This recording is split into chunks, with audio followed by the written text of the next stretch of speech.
আরে রিমি, ওই গাছের নিচে কি নড়ছে? চল গিয়ে দেখি। মনে হচ্ছে কোনো ছোট প্রাণী। ওহ, এটা তো একটা পাখি। এর ডানায় যেন চোট লেগেছে। বেচারা, হয়তো ঝড়ের কারণে পড়ে গেছে। আমরা কি সাহায্য করব? অবশ্যই করব, কিন্তু কিভাবে? প্রথমে ভয় না পায় সেদিকে খেয়াল রাখতে হবে। আমরা কি পাখিটাকে বাসায় নিয়ে যাব? হ্যাঁ, কিন্তু খাঁচায় নয়, খোলা জায়গায় রাখবো, যাতে আবার উড়তে শেখে। আমি কি পানি এনে দেব? চি চি চি। দেখছো, আমাদের কথা বুঝতে পারছে মনে হয়। তাহলে ঠিক আছে, এখন থেকে এই পাখিটা আমাদের বন্ধু। আমি ওর নাম রাখব চিকু। কেমন? ভালোই তো, চিকু বেশ সুন্দর নাম।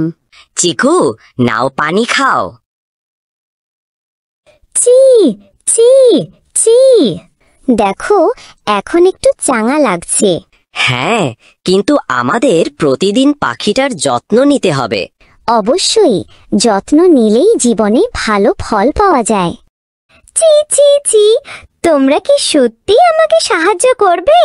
ওহ রিমি, আমি মনে করি চিকু আমাদের ভাষা বুঝতে পারে। হয়তো প্রাণীরা ভালোবাসা টের পায়। তাহলে শোনো, আমি তোমাদের বন্ধু হতে চাই। ওহ দারুণ, আমাদের 3 জনের দল হলো। হ্যাঁ, মানুষ আর প্রাণী একসাথে থাকলে পৃথিবী আরো সুন্দর হয়। চিকু, তুমি কি শিখাতে পারবে আমাদের? প্রকৃতি থেকে অনেক কিছু শেখা যায়। আমি তো প্রতিদিন গাছে গাছে উড়ে বেড়াই, দেখি গাছেরা কিভাবে মানুষকে ছায়া দেয়। মানে, প্রকৃতি আমাদের শেখায় ভাগাভাগি করতে। ঠিক তাই, আর মানুষের উচিত প্রকৃতির যত্ন নেওয়া। হ্যাঁ, কিন্তু আমরা তো অনেক সময় গাছ কেটে ফেলি, নদী নোংরা করি। সেই কারণেই অনেক পাখি আর প্রাণী কষ্ট পাচ্ছে। আমাদের প্রতিজ্ঞা করতে হবে আর কখনো আবর্জনা ছড়াবো না, এবং নিয়মিত গাছে পানি দেব।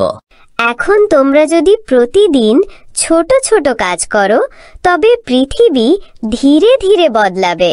আমি প্রতিদিন গাছকে পানি দেব। আমি ডাস্টবিন ছাড়া কোথাও ময়লা আবর্জনা ফেলবো না। আর আমি তোমাদের গান শোনাবো, যেন মন সব সময় খুশি থাকে। ওহ, কি দারুণ টিম! আমরা শুধু বন্ধু নই, আমরা প্রকৃতির রক্ষকও। এখন আমি উড়তে পারি। ওহ, চিকু আবার উঠতে শিখেছে। তাহলে কি আমাদের ছেড়ে চলে যাবে? না, আমি আকাশে উড়ব, কিন্তু তোমাদের কাছেই থাকব। তাহলে প্রতিদিন দেখা হবে?